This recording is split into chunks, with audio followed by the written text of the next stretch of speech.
Old finger guns. God. All right. So welcome into this AFC South. So, oh my God, we're going to start off like Mike Tyson. This AFC South show, 256.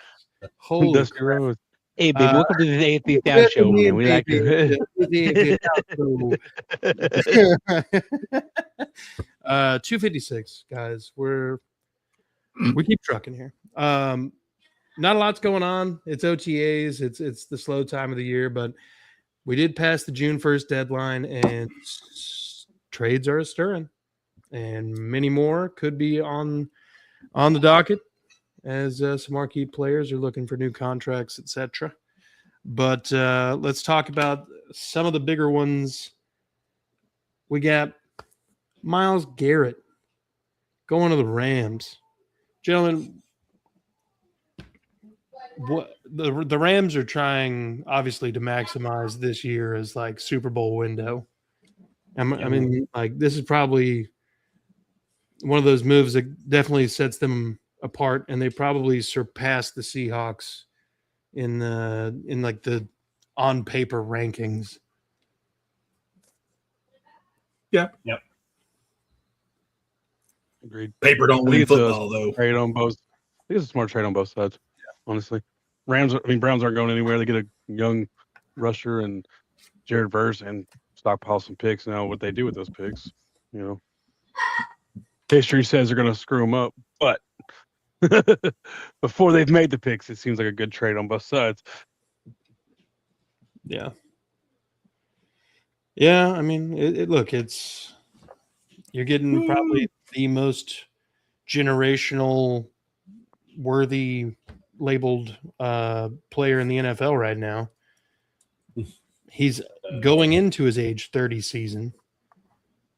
The man is in his prime, and there's a really solid shot he actually sees the rest of his 4-year contract out with the Rams. So, I mean, the Rams, while it's also kind of a short-term thing, kind of also feels, big brain as well. Maybe not galaxy-brained, but big-brained for sure. Yeah, I make the argument that Joe Burrow is the biggest winner here. Yeah. Poor guy. Yeah. I mean, I think there's a good chance Myles Garrett is the all-time NFL sack leader by the time he retires, if he stays healthy. No, I'm with you on that, and I hope he doesn't kind of do like a Barry Sanders or whatever, where like goes out on top, but like clearly still had some juice left. I need him to kind of. I want to see that record go down, and if there's a guy to do it, that'd probably be him. Yeah. So, and nobody else is anywhere close. No, I mean. Also, I didn't realize that TJ Watt, or not TJ Watt, never mind. JJ Watt. I didn't realize he only played 11 seasons. I thought he played longer than that. Yeah, no, just hurt a lot. JJ Watt. Yeah, towards the end of his career, he got hurt a lot. Yeah, he had like really wasn't it bad back issues with him? He had a back issue that was like the beginning of everything, and then he came back the next year, and it became a knee issue because he had like overcompensated for so long, and then the knee issue never really went away. And kind of just became a reoccurring thing. I think he tore his ACL once. Myles Garrett is only 13 sacks off of Von Miller. Wild. Von Miller's what, like 35? With 5-6 less years. Shit. Yeah, Von Miller got drafted in 2011. Myles Garrett got drafted in 2017. He's at 125.5. The record is Bruce Smith at 200. Yeah. And I mean, after the last couple of years, I think we can safely say Myles Garrett will be, if he can have another healthy 4 or 5 years, he's smashing that record. Yeah. Hell, I don't even care if he goes like the Jerry Rice route and he just plays long enough to break it. But Emmitt like Smith. Yeah. The only reason Emmett's got the record is because he played for 50 years. I mean, I love Emmitt Smith. I'm a Gator fan. But yeah, that's the reason he has that. Yeah. Robert, torn pec, torn biceps. JJ was a walking corpse. Yeah. I mean, the man was having more surgeries than a Kardashian sister. Like it was a Not that many, but well, kind of a lot. I mean, the explosive training that these guys go through, it's got to eventually, kind of the toll has to come. That's really been one of the amazing things about Myles Garrett is he hasn't been injured. Yeah. Mm-hmm. I mean, the injury rate in the NFL is 100%. Everybody's getting hurt at some point. Like the fucking irony of the NFL will have Myles Garrett win a Super Bowl ring, but he doesn't play at all for the Rams. Like he's just on the sideline hurt or something. The Odell Beckham ring, huh? Yeah. I mean, he played the first part of it, but played the first part of the Super Bowl. Yeah, it was actually looking to be MVP until he got hurt. Yeah, the way he was playing. Blew his ACL. Let's see. About Aaron Donald, he come back? On the count of three, I want the panel to cheer that they don't have to face Myles Garrett or AJ Brown this year. Is that even accurate? Do none of us have to play the Patriots? We do. Someone week 3 does. or week Jags. 4. Yeah, I was thinking we played the AFC East this year. No, we played the North, don't we? No, because We Yeah, we played did play the North. we played the North. But Jaguars have a first place schedule, so they're playing the Jags because they came in first too. Yeah, we play the Patriots and the Broncos back to back. Yeah. Yay! Oh. Yay! Yeah, but at least he's got I think Drake May is a little better than Jalen Hurts. That's a conversation for another time. Yeah. Yeah, I mean, I think that's pretty obvious just based on now instead of getting underthrown and never thrown at, he gets overthrown and never thrown at. Woo! Went from a guy that wants to run the ball a lot instead of spreading the ball around to a guy that spreads the ball around but doesn't heavily target anybody. AJ Brown's going to be pissed, but in a different color. Speaking of AJ Brown to the Patriots, reuniting with Mike Vrabel, right, as his divorce is probably going to be started any day now. Coincidence? I don't think so. AJ Vrabel and Rossini back together, huh? It's a mixed baby. That's all I'm saying. Oh yeah, and OBJ went back to the Giants. Yep, OBJ back to the Giants. What is he, like 35 now? Did he really go back to the Giants? Yeah, because I don't think he's that old. Malik Neighbors is sounding like his knee injury is becoming a bigger thing than it initially. Personally, I think he should wait till week 4 to come back. We played him week 5. Yeah, he's 33. Yeah, he got some extra cartilage, or not extra cartilage, extra scar tissue around his knee removed in a second surgery. Yeah, but they said that it shouldn't affect his recovery time for the ACL. It shouldn't, but he's. I don't know. Did you see him wobbling at that softball game? He did not look great. He's not in good shape right now. And plus, I think, if I'm not mistaken, isn't he kind of like a lankier guy, like a tall? Yeah, oh yeah. So I mean, I don't know. Maybe he hadn't been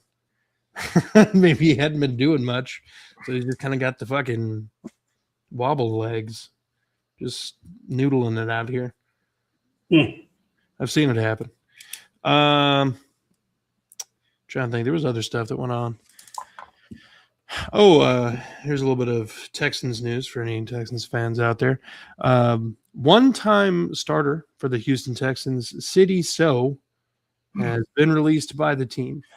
Now, if you're sitting here wondering who the hell Sidy Sow was and when did he start, he was a starter last season for one game for a total of the first 8 plays of offense before he was benched and then never saw the field again. Just because they couldn't figure out literally anything else other than, let's throw this guy's name in here. Big ups, Sidy Sow. Go get you a job somewhere. Probably the Cardinals. They're probably looking for dudes. Any other random little nuggets of news you guys have heard? I mean, the preseason schedule came out was today. Mm. As of now, the Titans are planning on doing joint practices for all 3 games. Oh, hell yeah. At least one practice for each one. I didn't even know that was illegal. And I do want to say, I mean, there's probably not many Colts fans listening, but a lot of people are complaining that the Colts didn't run at Myles Garrett. First of all, you didn't have much to trade in it, and the draft capital. So I don't know why Colts fans are complaining that they didn't make a run at Myles Garrett, because you couldn't do it. Yeah, what were you going to give up? Throw it out there. Like, what are you going to do to get him? Because you guys don't have a first-round pick next year, or like this next draft, do you? Yeah, from the Sauce Gardner trade. So, like, what are you going to do? What were you going to give? Unless you give him, like, Sauce Gardner. Pile of threes? Like, so when are the Texans trading for Walker? My draft day, I give you my twos for the next 3 years for your fifth pick. Oh, how many years of twos can I give you? I'll give you my 2 through 7s for the next 3 years. Hey, Roger, can we give him our third-round pick for the next 10 years? How does that work? How's that? Should have hired Kevin Costner, dude. Yeah. Draft All right. So let's pivot here. We've got OTA stuff going on. I want David fucking Putney because I feel like it. I assume all of us have got a little bit of some that's been going on at OTAs, but anybody want to lead off with anything? Anything funny, fucking anything at all?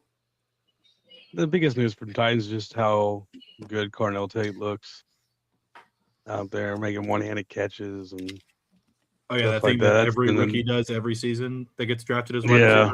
Yeah, but that's always in like OTA. It's so like that's Nah, news, but it's just He looks. I will say, like, based on the way he's catching the ball and how big his hands are, he looks like DeAndre Hopkins without the dreads.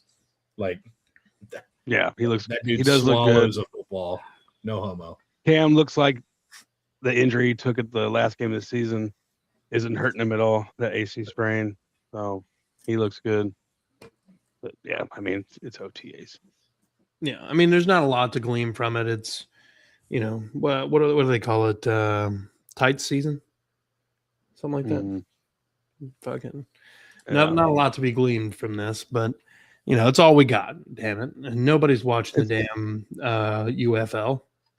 Who gives a shit? I did turn it on the other day. I mean, Yeah, nobody. It was It's like it was like background noise, but it was on. I kept glancing. I was like, that's cool. it's on because it feels like home, but I don't just missed it. I can't watch it and be like, oh. I'm not cussing at my TV, I mean, I tried to get invested, but it just doesn't hit the same. You know Fuck, what I mean? where's AJ McCarron?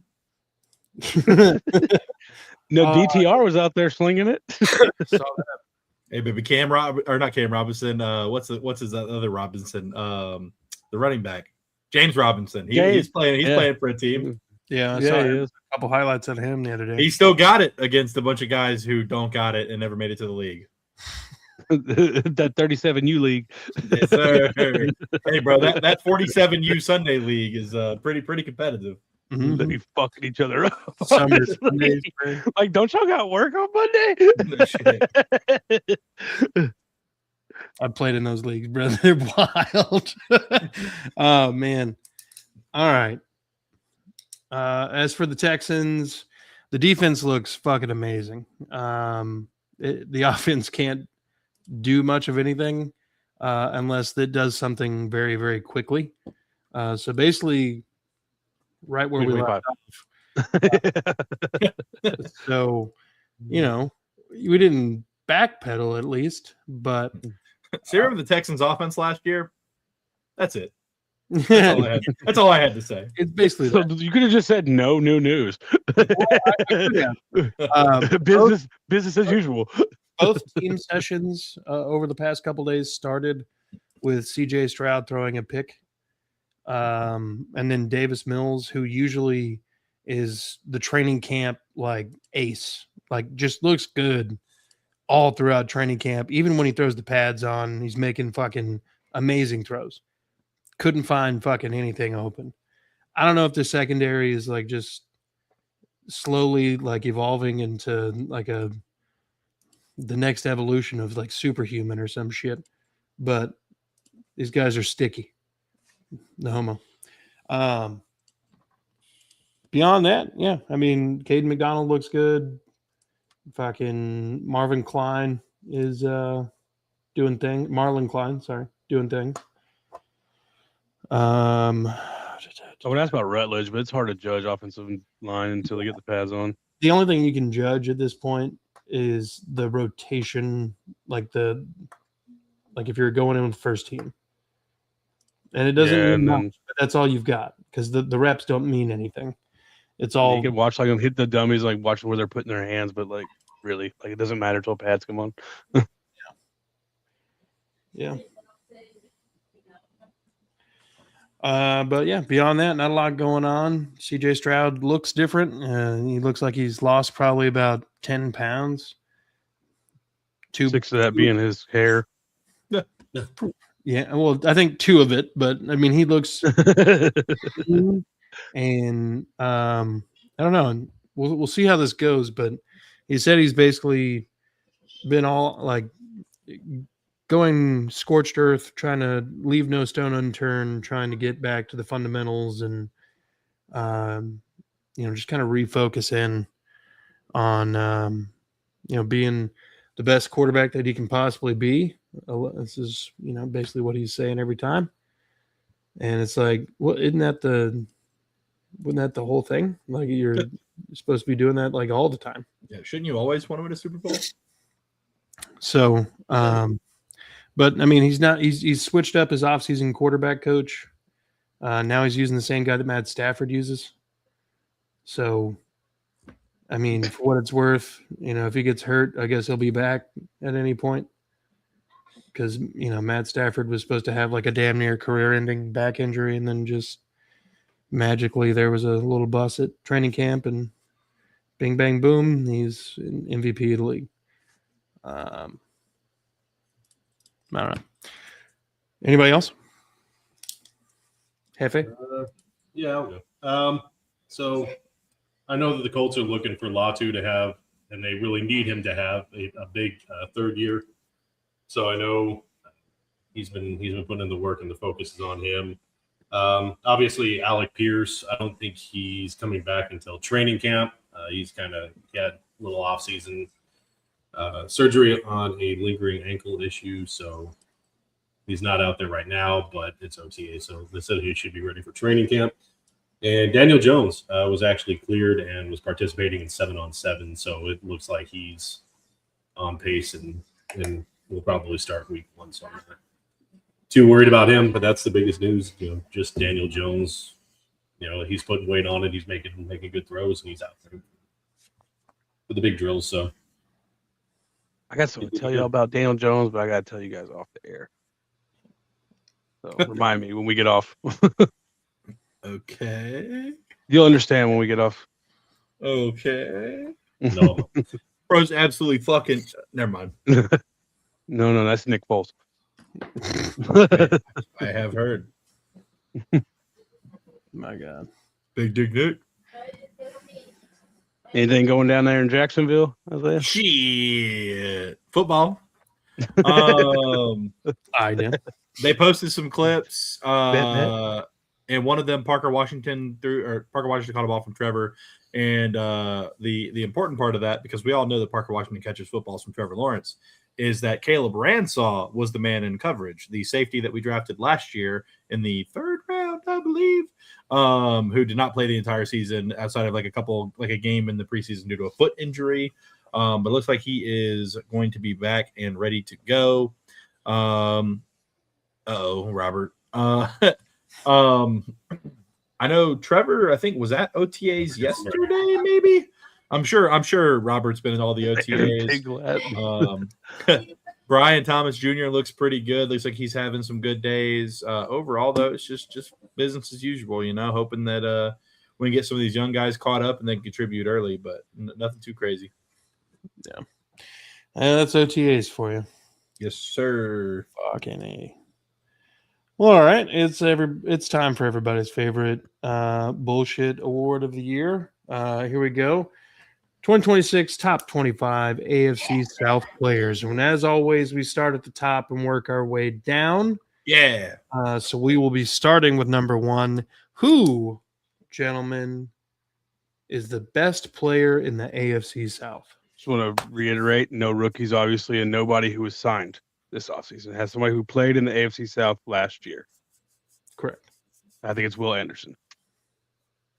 Trevor Lawrence. I mean, I'm gonna say Jonathan Taylor, but I'm still leaning towards Will Anderson. All right. Well, I guess Will Anderson would probably be what we're going with there then. Fucking bullshit. I'm making my own lit. No, I'm just kidding. I don't hate that answer. I think Will Anderson.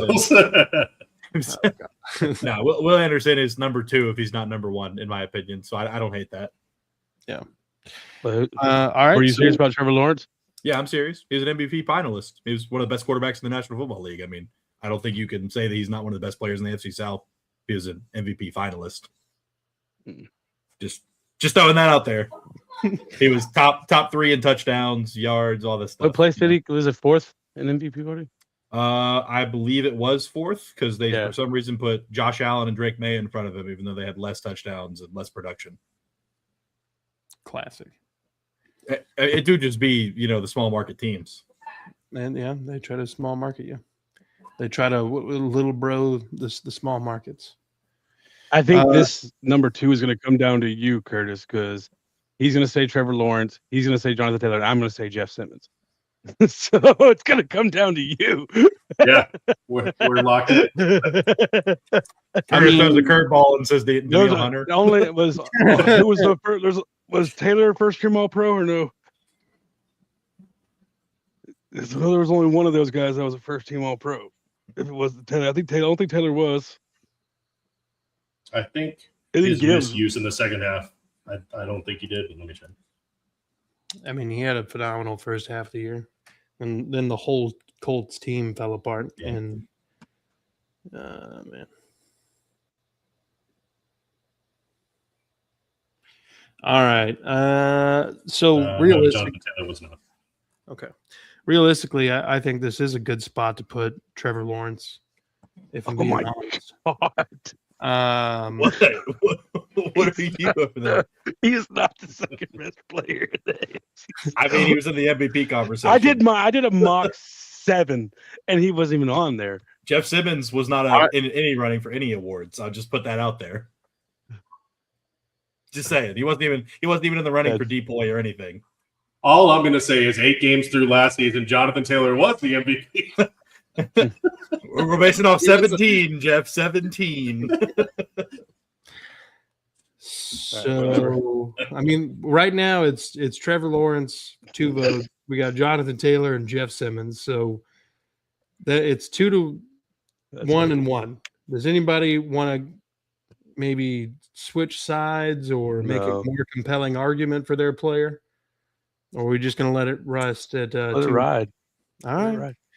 All right. Trevor Aloysius Lamel Lawrence. All right.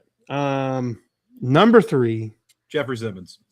Oh, Holding firm. Jeff Simmons makes a lot of sense here at number 3. And then is it JT? That's where I had JT was right. I have there. JT after that. Yeah. Yeah. I'm cool with JT at 4. JT makes sense. I think there it gets a little messy. Really, to me, it comes down to 3 players for 5: Stingley, Hunter, and Nelson. And who? Quentin Nelson. Oh. I think it's Stingley personally. I'm probably saying Stingley. Yeah, I'm going Stingley. I mean, you can't really go wrong with either. Yeah. Any of I mean, those guys. he's the best corner in the league right now. I mean, it's Him and PS2, those 2 for sure. What the hell is going on here? All right. Oh, Jeff that's why. Simmons. I was like, why am I typing in this name and it kept giving me. I was like, I just want to look at numbers. What are we doing here? I think it's a solid, 5 to start off with. Yeah. So are we just, going based off of last season, or are we just like what we think will happen in this? It's a little bit of both. You used last season to decide who's going to be the best, but without putting new players in it. Yeah. Basically, it's using what we've seen last year to make educated guesses. That being said, here's a quick recap for anybody who's got a goldfish attention span. Number one, Will Anderson. Number one, Will Anderson Jr. Number two, Trevor Aloysius LaBelle Lawrence. And then number three, Jeffrey Simmons. Number four, Jonathan Taylor Thomas. And number five, Derek Stingley Jr. Oh, his middle name's actually Trevor. Yeah, it's William Trevor Lawrence.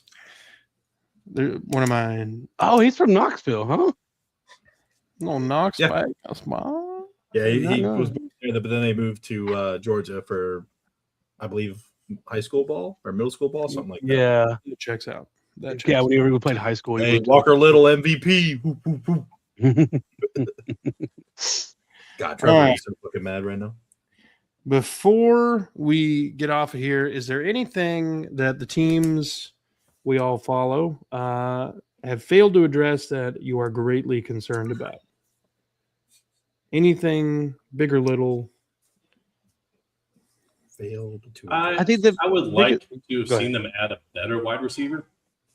Like, I know they took a Nick Westbrook, but I still would like to have seen. I mean, I wasn't saying get AJ Brown, but something. They did get him for pretty cheap.